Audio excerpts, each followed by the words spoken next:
Everyone, आज है 21 दिसंबर और आज हम देखेंगे द हिंदू के जितने भी इम्पोर्टेंट करंट अफेयर हैं जो कि हमारी पीसीएस एग्ज़ाम की दृष्टि से इम्पॉर्टेंट हैं। उन सभी न्यूज़ को हम कवर करेंगे। 2 दिन मैं वीडियो नहीं बना पाई थी क्योंकि आप लोग इतना इंटरेस्ट भी नहीं दिखा रहे हैं। अगर इंटरेस्ट आप लोग दिखाते तो मुझे थोड़ा मोटिवेशन मिलता। तो कोई बात नहीं, फिर भी मैं आपको वो सारे इम्पॉर्टेंट न्यूज़ बताऊंगी जो हमारे एग्ज़ाम की दृष्टि से इम्पॉर्टेंट हैं। ठीक है, तो चलिए आज का पहला हम न्यूज़ देखते हैं। राजधानी एक्सप्रेस हिट्स हर्ड 7 एलिफेंट्स किल्ड्स इन असम।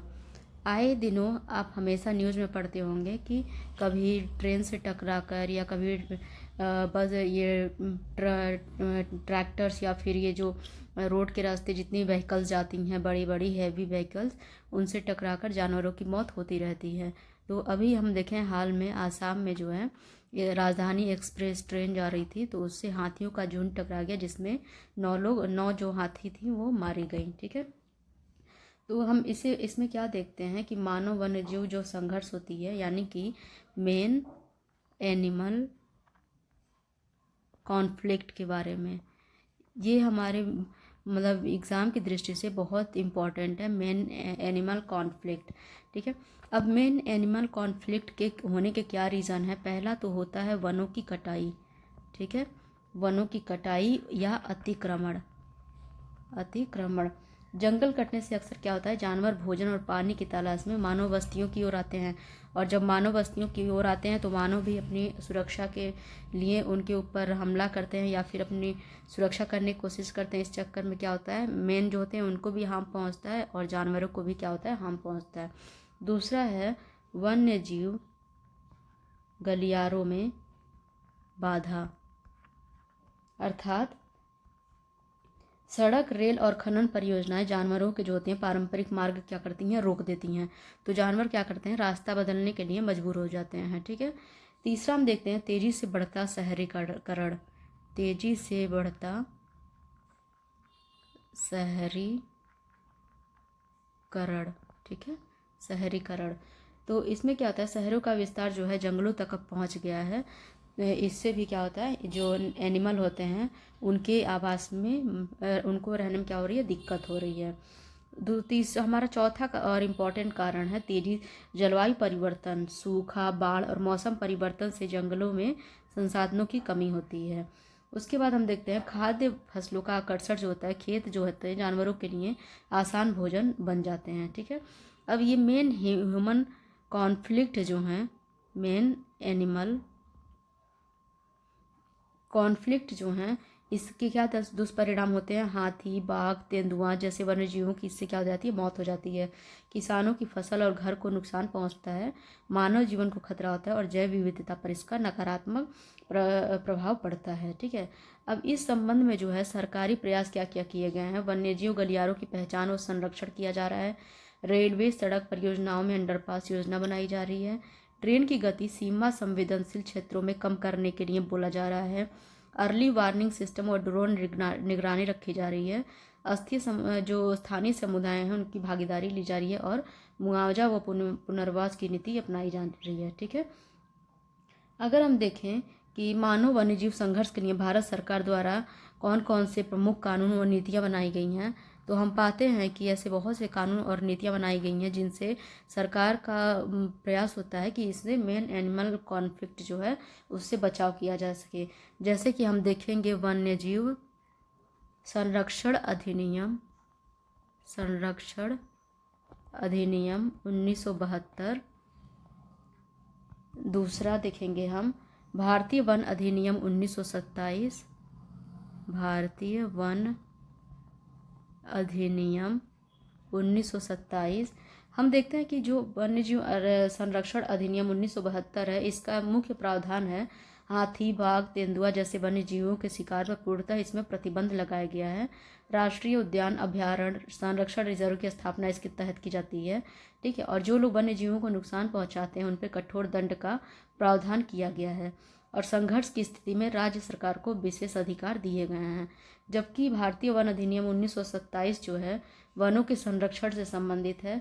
उसके बाद हम देखते हैं पर्यावरण संरक्षण अधिनियम, पर्यावरण संरक्षण अधिनियम 1986, जो कि विकास परियोजनाओं पर आधारित पर्यावरणीय नियंत्रण है। इसमें इन्वायरमेंट इम्पैक्ट असेसमेंट को अनिवार्य किया गया है। रेलवे लाइन, हाईवे, बांध जैसी परियोजनाओं में वन्य जीव प्रभाव का आकलन किया जाता है इसमें, ठीक है। फिर है जैव विविधता अधिनियम, जैव विविधता अधिनियम 2002। इसका उद्देश्य है जैव विविधता का संरक्षण करना, स्थानीय समुदाय की भागीदारी लेना, पारिस्थितिकी संतुलन बनाए रखने में मदद, जिससे संघर्ष की संभावना क्या होती है, घटती है।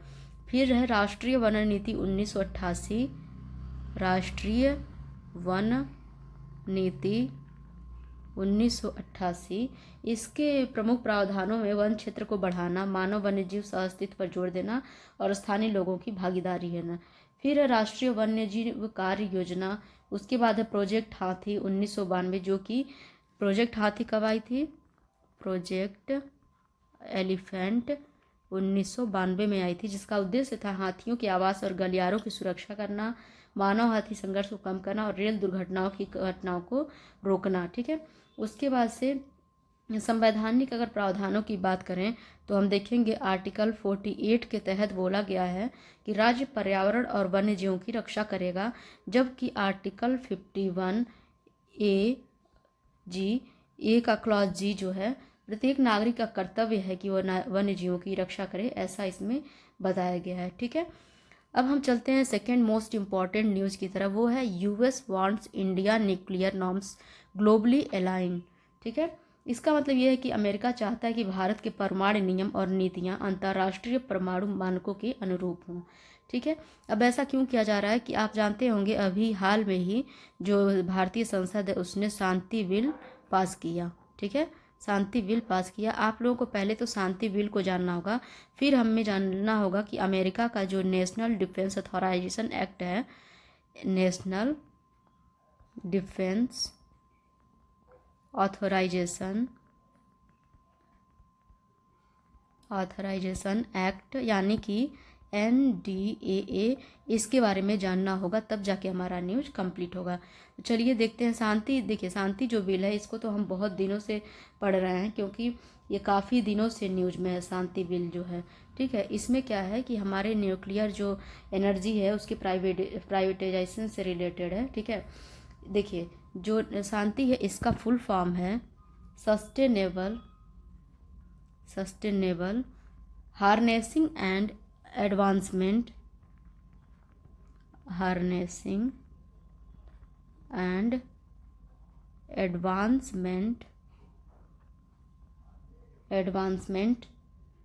Of nuclear energy for transforming India, ठीक है। यह विधेयक जो है भारत की ऊर्जा नीति में एक महत्वपूर्ण मोड़ है, जो परमाणु ऊर्जा क्षेत्र में निजी क्षेत्र की भागीदारी को बढ़ावा देने का उद्देश्य रखता है, ठीक है। निजी क्षेत्र की अब भागीदारी हमारी इस न्यूक्लियर क्षेत्र में भी रहेगा। वर्तमान में भारत की परमाणु ऊर्जा क्षमता लगभग 7.48 गीगावाट है, जो कुल जो है वो बिजली उत्पादन का मात्र 2 से 3% तक है। शांति विधेयक का लक्ष्य 2047 तक 100 गीगावाट की क्षमता हासिल करना है। 2047 तक 100 गीगावाट, ठीक है। ये एग्जाम में पूछ सकता है कि जो 100 गीगावाट क्षमता है वो कब तक पूरे करने का लक्ष्य है, या फिर 2047 तक कितने गीगावाट जो है ऊर्जा, ये परमाणु ऊर्जा का लक्ष्य पूरा करने का लक्ष्य है, तो ये आप लोगों को पता होना चाहिए, जो भारत को स्वच्छ और सतत ऊर्जा स्रोत की ओर ले जाएगा। यह विधेयक परमाणु ऊर्जा अधिनियम 1962, कौन से, परमाणु ऊर्जा विधेयक 1962 और अन्य संबंधित कानूनों को एकीकृत कर एक व्यापक कानूनी ढांचा स्थापित करेगा, ठीक है। अगर इसकी हम पृष्ठभूमि को देखें या बैकग्राउंड को देखें, इसको मैं इरेज कर दे रही हूँ, आप लोग नोट कर लीजिएगा अपने नोट्स में। अगर इसके बैकग्राउंड को देखें तो भारत में परमाणु ऊर्जा का विकास 1948 में परमाणु ऊर्जा आयोग की स्थापना से हुआ था। यानी कि परमाणु ऊर्जा आयोग की स्थापना कब हुई थी, 1948 में। ठीक है, 1962 के परमाणु ऊर्जा अधिनियम ने इस क्षेत्र को सरकारी नियंत्रण में रखा। जो 1962 का परमाणु ऊर्जा अधिनियम है, परमाणु ऊर्जा अधिनियम, इसने क्या किया, ये जो न्यूक्लियर एनर्जी है उसको सरकारी नियंत्रण में दे दिया, सरकारी नियंत्रण। ठीक है, जहां परमाणु ऊर्जा विभाग और nuclear power corporation of India limited का एक अधिकार रहा। ठीक है, बढ़ती ऊर्जा मांग, जलवायु परिवर्तन और जीवाश्म ईंधन पर निर्भरता कम करने की आवश्यकता ने निजी क्षेत्र की भागीदारी को अनिवार्य कर दिया।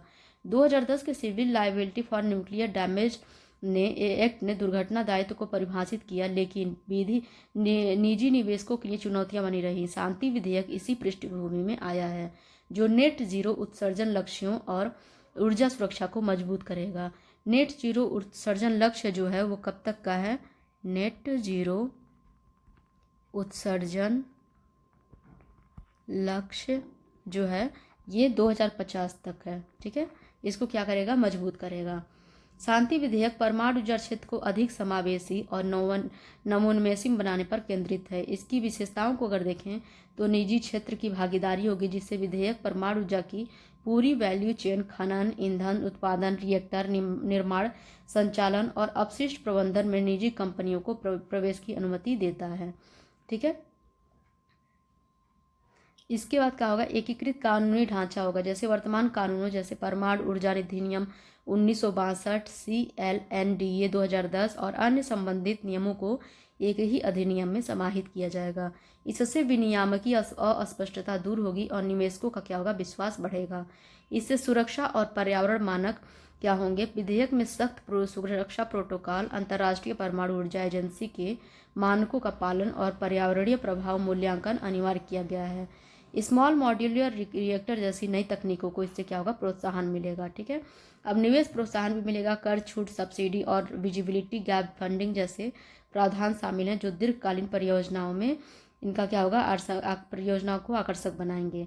ठीक है, अब इसके इस लाभ और महत्व क्या होगा? आर्थिक विकास इससे होगा, प्रौद्योगिकी नवाचार आएगी, ऊर्जा सुरक्षा और पर्यावरण को बढ़ावा मिलेगा, राष्ट्रीय सुरक्षा भी इससे स्ट्रांग होगी। ठीक है, और इसकी चुनौतियां और जोखिम क्या है? सुरक्षा और दायित्व, जैसे कि CLNDA के तहत दायित्व सीमा जो है 1500 करोड़ रुपए निजी निवेशकों को हतोत्साहित कर सकती है। फुकुशिमा जैसी दुर्घटनाओं का डर बना रहेगा। और राष्ट्रीय सुरक्षा क्या होगी? संवेदनशील तकनीकों का निजीकरण, अप्रसार जोखिम बढ़ सकता है। कड़ी निगरानी और ट्रेसेबिलिटी आवश्यक होगी। परियोजना क्या होगा? इससे विलंब हो सकता है। ठीक है, तो आगे की राह ये है कि विनियामकी सुधार हो, निवेश प्रोत्साहन किया जाए, जो कि PPP मॉडल जोखिम साझेदारी और अंतर्राष्ट्रीय भागीदारी को मजबूत करेगा। जन जागरूकता को बढ़ावा दिया जाए और अनुसंधान पे फोकस किया जाए। ठीक है, अब हम देखते हैं NDAA बिल क्या है, एक्ट क्या है, यानी कि नेशनल डिफेंस ऑथराइजेशन एक्ट, जो कि अमेरिका का है। ये क्या है? ये जो है आप देखेंगे कि ये अमेरिका का एक एक्ट है। ठीक है, इसके तहत डोनाल्ड ट्रंप ने अमेरिका में के विदेश मंत्री मार्को रूबियो को भारत सरकार के साथ काम करने और घरेलू नियोक्टर लायबिलिटी नियमों को अंतर्राष्ट्रीय मानदंडों के साथ मिलाने की सलाह दी गई है। भारतीय संसद ने जो शांति कानून बनाया है वो न्यूक्लियर सेक्टर में प्राइवेट भागीदारी की अनुमति देता है और किसी न्यूक्लियर घटना के लिए ऑपरेटर के दायित्व को 3000 करोड़ तक सीमित करता है, यानी कंपनी के दायित्वों का काम करता है। ठीक है, अब अमेरिका का NDAA का एक महत्वपूर्ण कानून है, जिसके जरिए अमेरिका अपने रक्षा विभाग का सालाना बजट और खर्च तय करता है। इस फाइनेंशियल ईयर में, जिसे अक्टूबर 2025 से सितंबर 2026 तक माना जा रहा है, इस बड़े डॉक्यूमेंट के एक हिस्से में कहा गया है कि विदेश मंत्री जो हैं अमेरिका भारत रणनीतिक सुरक्षा बातचीत के तहत भारतीय सरकार के साथ 2008 के भारत अमेरिका परमाणु समझौते के लागू होने का आकलन करने के लिए एक संयुक्त सलाह मशविरा तंत्र स्थापित करेंगे और उसे बनाए रखेंगे। घरेलू परमाणु जवाबदेही नियमों को अंतर्राष्ट्रीय मानदंडों के साथ मिलाएंगे। ठीक है, चलिए अगला इंपॉर्टेंट न्यूज़ देखते हैं। अगला है Bangladesh on edge amid Hadi funeral. ठीक है, अभी हाल की न्यूज़ में बांग्लादेश में जो है एक शरीफ उस्मान हादी के जो था उनका मृत्यु हो गया। ठीक है, वो जो थे इंकलाब मंच, यानी कि वहाँ का एक छात्र नेतृत्व समूह है इंकलाब मंच, उसके एक प्रमुख उभरते हुए नेता थे। ठीक है, तो 12 दिसंबर 2025 को क्या हुआ, ढाका में चुनाव अभियान के दौरान क्या हुआ, नकाबपोश हमलावरों ने उन पर गोली चला दी और उनकी मृत्यु हो गई। तो उसी संबंध में वहाँ पे अभी भी बहुत हिंसक प्रदर्शन हो रहा है। ठीक है, अब अगला है CJI bench to hold special vocation sitting tomorrow. जो CJI हैं वो जितने जज लोग हैं उनके लिए क्या हुआ है, कल स्पेशल सिटिंग बुलाए हैं। जबकि नॉर्मल क्या होता है अक्सर कि इस समय छुट्टी लोगों की चल रही होती है, लेकिन इतने सारे केसेस पेंडिंग में हैं तो उसके लिए उनको बुला रखा है। कोई सारी उनकी छुट्टी जो है कैंसिल हो गई है। चलिए नेक्स्ट न्यूज़ की तरफ बढ़ते हैं। Sonia accuses Modi government of bulldozing मनरेगा। हम मनरेगा को बहुत दिनों से देख रहे हैं कि मनरेगा का जो नाम बदल के महात्मा गांधी जो हटाया जा रहा है नाम, तो उसको लेके अपोजिशन जो पार्टीज़ हैं अलग अलग तरीके की बात कर रही हैं। ठीक है, तो इसको हम ज़्यादा डिटेल में नहीं देखेंगे। हम अगला देखते हैं। Jammu and Kashmir CM slams rural jobs bill but defence remarks praising PM।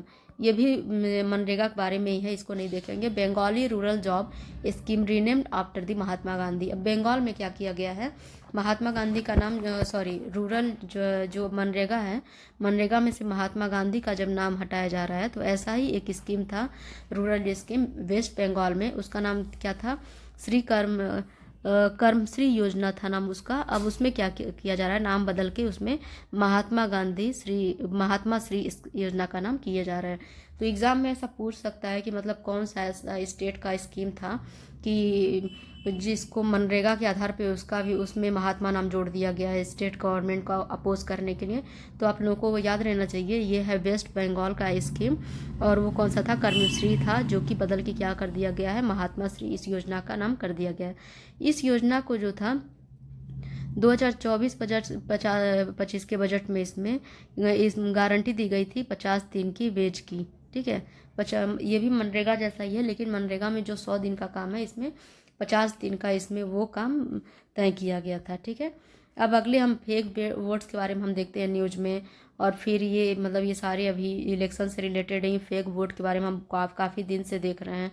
अगला न्यूज़ देखते हैं। Quota for ex Agniveers in CAPF will not affect existing matrix. चलिए इसको देखते हैं। ये 2-3 दिनों से न्यूज़ में चल रहा है कि केंद्रीय सशस्त्र पुलिस बल यानी CAPF में पूर्व अग्निवीरों के लिए आरक्षण कोटा 10% से बढ़ाकर अब कितना कर दिया गया है, 50% तक कर दिया गया है। ठीक है, मौजूदा आरक्षण व्यवस्था यानी जाति आधारित मैट्रिक्स को क्या करेगा, प्रभावित नहीं करेगा। इसका मतलब ये है कि मौजूदा मैट्रिक्स क्या है, देखते हैं हम पहले। मौजूदा मैट्रिक्स इसका मतलब है कि SC ST या OBC जो है और आर्थिक रूप से कमजोर वर्ग यानी कि EWS के लिए निर्धारित मौजूदा जाति आधारित आरक्षण प्रणाली। ठीक है, अब प्रभावित नहीं करेगा क्या अर्थ है, इसका मतलब है कि पूर्व अग्निवीरों को दिया गया कोटा इन मौजूदा श्रेणियों के भीतर समायोजित किया जाएगा या एक क्षैतिज आरक्षण होगा, न कि एक नया ऊर्ध्वाधर, जिससे कुल आरक्षण 50% की उच्चतम सीमा से अधिक नहीं होगा। अगर इसको आसान भाषा में देखें तो अन्य श्रेणियों के उम्मीदवारों के लिए उपलब्ध सीटों की संख्या या उसके आरक्षण प्रतिशत में इस नए अग्निवीर कोटे के कारण कोई बदलाव नहीं आएगा। यह कोटा मौजूदा ढांचे के तहत ही प्रबंधित किया जाएगा। ठीक है, आप सभी लोगों को पता होगा कि अग्निवीरों का पहला बैच जो है जल्द ही रिटायर होने वाला है। हालांकि इससे पहले ही मोदी सरकार ने अग्निवीरों के लिए बड़ा ऐलान कर दिया है। केंद्रीय गृह मंत्रालय ने केंद्रीय सशस्त्र पुलिस बलों के ग्रुप C पदों में पूर्व अग्निवीरों के लिए आरक्षण को मौजूदा 10% से बढ़ाकर 50% करने का फैसला किया है। सरकार ने BSF में कांस्टेबल पदों के लिए 50% आरक्षण नोटिफाई करने के बाद गृह मंत्रालय ने अन्य CAPF में पूर्व अग्निवीरों के लिए ग्रुप C पदों में आरक्षण बढ़ाने का प्रावधान किया है। ठीक है, अब हम देखते हैं कि जो अग्निवीर योजना थी ये क्या थी। भारत सरकार की अग्निपथ योजना के तहत भारतीय सेना यानी कि थल सेना, नौसेना, वायुसेना में 4 साल के लिए भर्ती होने वाले युवा सैनिक हैं, जिनका मुख्य उद्देश्य सेना को आधुनिक और युवा बनाना है। इन युवाओं को 4 साल बाद सेवा निधि पैकेज मिलता है और इनमें से कुछ यानी कि 25 से 75% तक प्रस्तावित को स्थायी किया जा सकता है, और अब शिक्षा मंत्रालय NIOS के माध्यम से उनकी पढ़ाई पूरा कराने में मदद कर रहा है। ठीक है, और और अगर हम अग्निपथ योजना के बारे में बात करें तो अग्निपथ योजना की जो घोषणा थी वो कब हुई थी हमारी? 14 जून 2022 को अग्निपथ योजना की घोषणा हुई थी। इस नई योजना के तहत भारतीय सशस्त्र बल यानी वही सेना, नौसेना और वायुसेना 17.5 से 21 वर्ष की आयु के युवाओं को अग्निवीर के रूप में भर्ती करेंगे। ठीक है, अब इस वर्ष एक बार के लिए आयु सीमा 23 वर्ष तक बढ़ा दी गई है। ठीक है, चलिए अब अगली न्यूज को देखते हैं हम। अगला है हमारा republic day festivities to highlight Vande Mataram. ठीक है, देखिए इस न्यूज में बताया गया है कि गणतंत्र दिवस समारोह 2025 में इस बार राष्ट्रीय गीत वंदे मातरम को विशेष रूप से प्रमुखता दी जाएगी।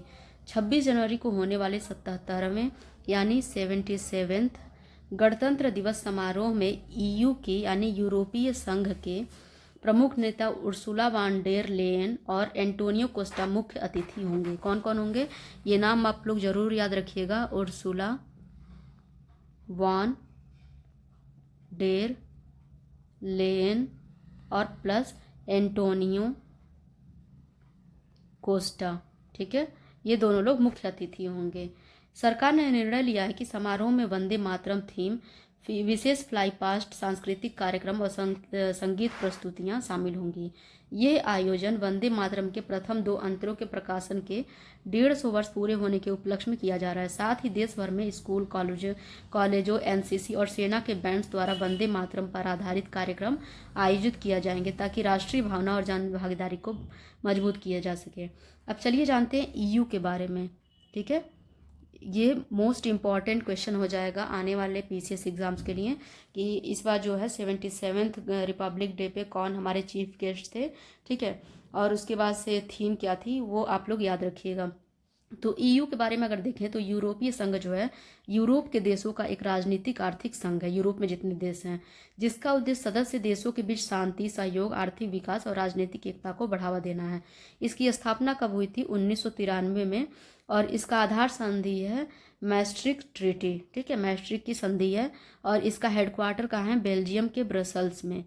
हेडक्वार्टर कहाँ है? बेल्जियम के ब्रुसेल्स में है। और इसके देश कितने हैं? जितने कंट्री हैं, कौन कितने हैं मेंबर कंट्री? 27। इसका उद्देश्य है यूरोप में स्थायी शांति बनाए रखना, एकल बाजार का निर्माण करना, वस्तुओं, सेवाओं, पूंजी और लोगों की स्वतंत्र आवाजाही सुनिश्चित करना, सदस्य देशों के बीच साझा नीतियां यानी कि व्यापार, कृषि, पर्यावरण आदि को बनाना। अब ईयू की अगर प्रमुख संस्थाओं की बात करें तो यह है यूरोपीय आयोग, यूरोपीय परिषद, यूरोपीय संसद आदि ऐसे हैं। अब वहाँ की जो मुद्रा होती है वो कौन सी होती है? यूरो होती है। ठीक है, यूरोप में यूरो की वहाँ की मुद्रा होती है यूरो। ठीक है, चलिए अब अगला देखते हैं कि हमारा जो है वंदे मातरम क्यों इतना इम्पोर्टेंट हो जाता है। ठीक है, लेकिन क्वेश्चन एक और उठता है कि अक्सर क्या होता है हम किसी इंडिविजुअल कंट्री को चीफ गेस्ट के रूप में बुलाते हैं, लेकिन इस बार क्या हुआ है ईयू को चीफ गेस्ट के रूप में बुलाया गया है, यानी कि ये क्या है? ग्रुप ऑफ कंट्रीज़ है। तो क्या ऐसा पॉसिबल है? ठीक है, ऐसे क्वेश्चन हो सकता है। तो हम देख सकते हैं इसके पहले भी 2 बार जो है इंडिया ग्रुप ऑफ कंट्रीज़ को इनवाइट किया था अपने रिपब्लिक डे परेड में।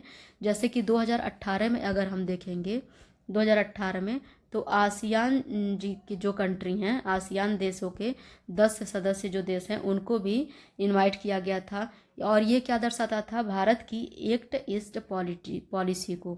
एक्ट ईस्ट, सॉरी मैं क्लियर इसको लिख देती हूँ, एक्ट ईस्ट पॉलिसी को। ठीक है, और 2018 में इनवाइट किया गया था किसको? आसियान को। जबकि 2025 में अब क्या हुआ है? यूरोपियन यूनियन को क्या हुआ? इनवाइट किया गया है। ठीक है, इसमें बताया गया है कि 2022 में भी इनवाइट किया गया था 10 5 देशों की सेंट्रल एशियन कंट्रीज़ को, लेकिन कोविड-19 की वजह से वो नहीं। मातरम को इतना इम्पोर्टेंस क्यों दिया जा रहा है? तो हम देखेंगे वंदे मातरम के बारे में कुछ फैक्ट्स। देखिए वंदे मातरम इस बार का जो हमारे रिपब्लिक डे का थीम बन रहा है बहुत इंपॉर्टेंट हो जाता है। आप इसके बारे में एक एक पॉइंट याद करके जाइएगा एग्ज़ाम में।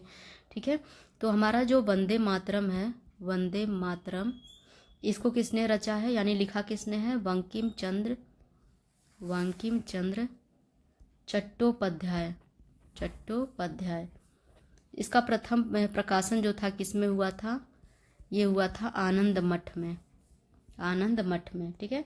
और ये किस भाषा में था, संस्कृत मिक्स बांग्ला में, संस्कृत मिश्रित मिक्स बांग्ला में, ठीक है, मिश्रित बांग्ला भाषा में, ठीक है। और इसका पहला सार्वजनिक प्रस्तुति कब हुआ था, 1896 के आईएनसी जो था, आईएनसी के कलकत्ता अधिवेशन में, कलकत्ता अधिवेशन में, ठीक है। अब स्वतंत्रता आंदोलन में इसकी भूमिका क्या रही है, 1905 के बंग भंग आंदोलन में ये जननारा बन गया था, ठीक है। बंगाल विभाजन जब हुआ था उस समय ये जननारा बन गया था। उसके बाद इस राष्ट्रीय गीत का दर्जा कब दिया गया था, 24 जनवरी 1950 में इसे राष्ट्रीय गीत का दर्जा दे दिया गया, ठीक है। और राष्ट्रीय गान से इसका क्या अंतर है, जनगण मन जो है, जनगण मन ये हमारा राष्ट्रीय गान है, राष्ट्रीय गान, और जो वंदे मातरम है, वंदे मातरम ये क्या है, राष्ट्र गीत है, ठीक है। ये अंतर आप लोगों को पता होना चाहिए, और दोनों को लेकिन समान सम्मान प्राप्त है, ठीक है। अब अगर कानूनी संवैधानिक स्थिति की बात करें तो आर्टिकल 51A कहता है कि राष्ट्रीय प्रतीकों का सम्मान नागरिक कर्तव्य होगा, ठीक है, यानी कि इसका हमें सम्मान करना होगा। वंदे मातरम गाना अनिवार्य नहीं है, जबकि राष्ट्रीय गान गाना अनिवार्य होता है, ठीक है। अब सांस्कृतिक महत्व की अगर बात करें तो मातृभूमि को देवी रूप में इसमें प्रस्तुत किया गया है, राष्ट्रीय एकता और आत्मसम्मान का इसे प्रतीक माना गया है, ठीक है। चलिए नेक्स्ट न्यूज़ देखते हैं। एक safe for use cancer risk claims unfounded FSSAI, ठीक है। अभी कुछ दिन पहले ऐसा क्लेम किया जा रहा था कि एग्स में कुछ ऐसे माइक्रो मेटाबॉलिज्म पाए जाते हैं जिससे क्या होता है, कैंसर होने का खतरा होता है, लेकिन FSSAI ने क्लियर किया है कि ऐसा कुछ नहीं है, ठीक है। एग में ऐसा कुछ नहीं पाया जाता है, क्योंकि हमारे जो कंट्री है इसमें क्या हुआ है, FSSAI ने स्ट्रिक्टली नाइट्रोफ्यूरॉन मेटाबॉलिज्म को स्ट्रिक्टली मना किया है किसी भी फूड में मिलाने से, ठीक है। तो हमें जानना होगा नाइट्रोफ्यूरॉन मेटाबॉलिज्म क्या होता है, ठीक है। तो ये नाइट्रोफ्यूरॉन मेटाबॉलिज्म का मतलब होता है नाइट्रोफ्यूरॉन नामक एंटीबायोटिक दवाओं के शरीर में टूटने के बाद बनने वाला एक विशिष्ट अवशेष या उत्पाद है, जिसे क्या कहा जाता है, AOZ कहा जाता है, ठीक है।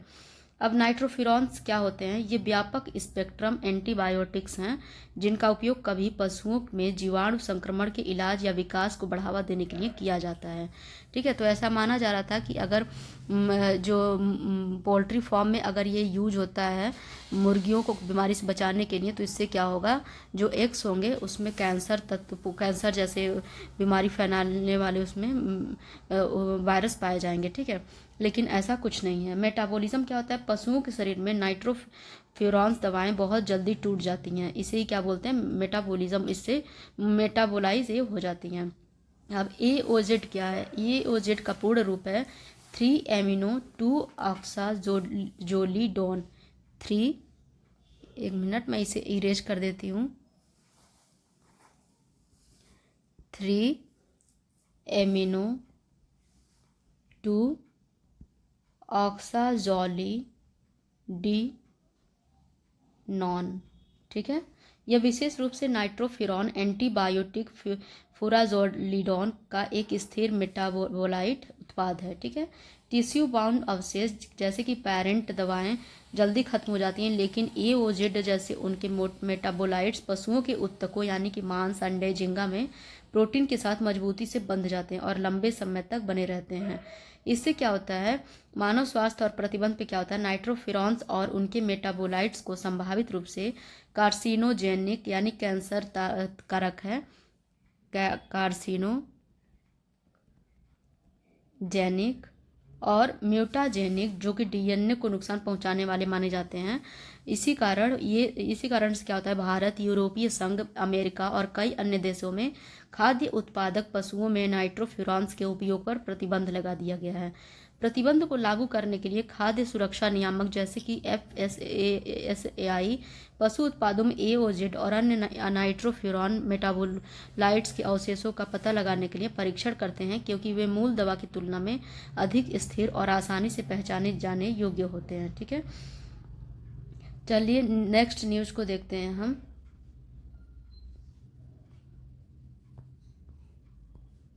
अगला हमारा साइंस से रिलेटेड है, counting electrons reveals thorium nuclear tick in solid clock. ठीक है, इसका मतलब है कि वैज्ञानिक थोरियम 229 परमाणु वाले नाभिक के अंदर होने वाले छोटे बदलावों को मापने के लिए इलेक्ट्रॉनों का इस्तेमाल कर रहे हैं, ताकि एक बेहद सटीक घड़ी बनाई जा सके जो परमाणु घड़ियों से भी बेहतर होगी।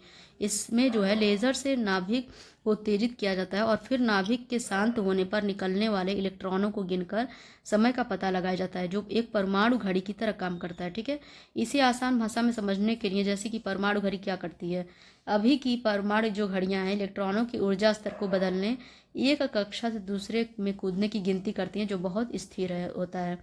थोरियम जो होता है, थोरियम 229 के नाभिक में एक खास ऊर्जा स्तर होता है जो इतना कम होता है कि इसे अल्ट्रा वायलेट लेजर से बदला जा सकता है।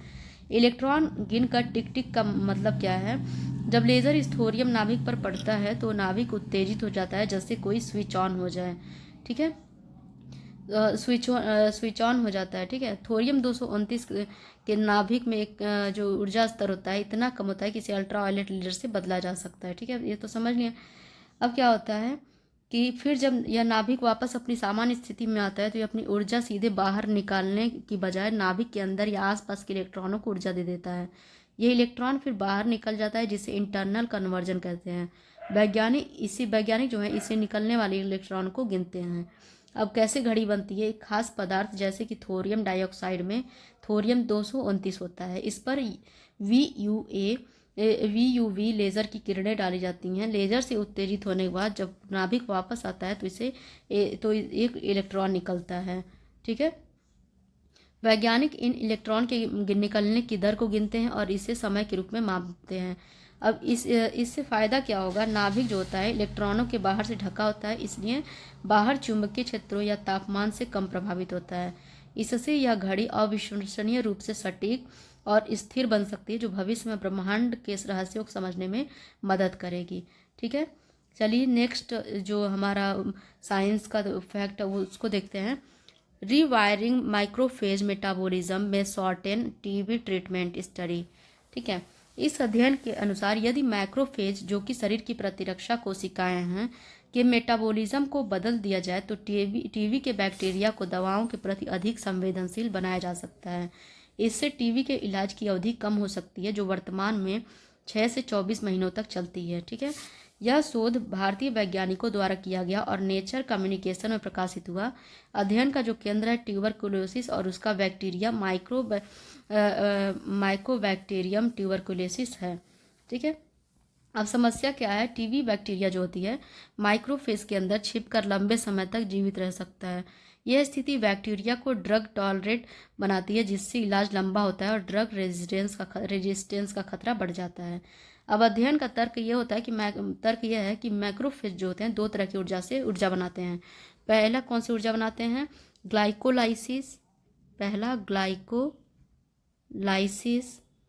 और दूसरा ऑक्सीडेटिव फास्फोराइलेशन। अध्ययन बताता है कि जब माइक्रोफेज ऑक्सफॉस पर निर्भर रहते हैं तो टीबी बैक्टीरिया ऑक्सीडेटिव स्ट्रेस से बेहतर तरीके से निपट लेती है और दवाओं को सहन कर लेती है।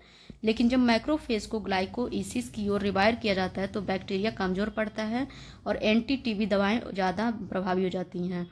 कैसे किया गया ये चीज़, वैज्ञानिकों ने मैक्रोफेज के मेटाबॉलिज्म से जुड़े NRF2 जैसे नियामक अणुओं का अध्ययन किया। NRF2 को दबाने पर ऑक्सीडेटिव स्ट्रेस बढ़ा, मैक्रोफेज ग्लाइकोलाइसिस की ओर शिफ्ट हुआ और बैक्टीरिया दवाओं के प्रति अधिक संवेदनशील हो गया। पशु मॉडल में इससे बैक्टीरियल लोड कम हुआ। अब इसका महत्व क्या है, इलाज की अवधि इससे घट सकती है, ड्रग रेजिस्टेंस का खतरा कम होगा, मौजूदा दवाओं के साथ एडजुवेंट थेरेपी के उपयोग में संभव हो सकता है। अब भारत जैसे उच्च टीबी भार वाले देशों के लिए रणनीतिक महत्व इससे क्या होगा, बढ़ेगा। ठीक है, अब ये माइक्रोफेज क्या होता है, मैक्रोफेज होता है प्रतिरक्षा कोशिका जो रोगाणुओं को निगल कर नष्ट करती हैं। टीबी बैक्टीरिया इसी के भीतर छिपा होता है। ठीक है, अब मेटाबॉलिक रिवायरिंग क्या होती है, कोशिका की ऊर्जा उत्पादन मार्ग को बदलना ताकि रोगाणुओं के लिए वातावरण प्रतिकूल बनी रहे। ठीक है, तो ये थे आज के हमारे इम्पॉर्टेंट न्यूज़, ठीक है। जो मुझे इम्पॉर्टेंट लगता है वो मैं आप लोगों को बता देती हूँ। डेली रिवाइज होने वाले जो मतलब डेली जो रिपीट हो रहे हैं एग्ज़ाम पेपर में, उसको मैं नहीं बताती, आपके साथ डिस्कस नहीं करती। और आप लोग प्लीज़ मेरे चैनल को सब्सक्राइब करिए ताकि मेरा मोटिवेशन बना रहे और भी अच्छे तरीके से मैं अपने जो भी है नोट्स को प्रेजेंट कर सकूं। और अगर आपको इसके पीडीएफ को डाउनलोड करना हो तो आप लोग मेरे टेलीग्राम चैनल पे विजिट कर सकते हैं। धन्यवाद।